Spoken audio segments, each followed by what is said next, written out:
Well, we find Rogers in bed here, tucked up with a warm beverage, ready to head off for some sleep after the end of a long season for Swindon, which was finished off with that somewhat unthrilling, shall we say, 0-0 draw with MK Dons that very much did have the feel of game 46 of 46 for two teams who had nothing profoundly at stake. Grant Hall might have won it at the end, I suppose, but already I think we're all on the mental move towards next season now and what 25-26 might bring. We had Conor Ripley, Namdi Offerbor and Pal Glatzel of the out-of-contract players starting, which may be a slight indication as to whether Swindon would like to keep them or not, whether, of course, that actually happens within the confines of the budget, the plans Ian Holloway will have for new players and so forth.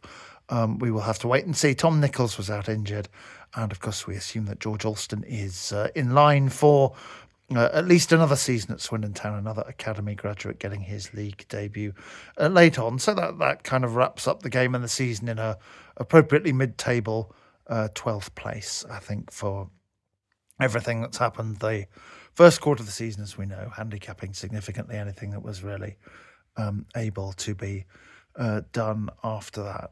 Elsewhere, the first off-season rumour is of Scott Sinclair, who's well into his 30s now and has been playing back at Bristol Rovers for the past couple of seasons. That appears to have come from the other end of the M4, but it carries a certain amount of plausibility, I think, given Ian Holloway has worked with him before, which is not to say that it will definitely happen. Of course, Rogers is not a great genius when it comes to transfer speculation. He's happier if you give him a nice cup of cocoa and a spreadsheet, in all honesty, excitable creature that he often isn't. So really, all it remains for Rogers to do is to thank you for your company, really, over the season, which has been very much appreciated, and we'll give him a little bit of a rest. We will be back with some kind of review of the season and perhaps the odd comment on players' arrivals and departures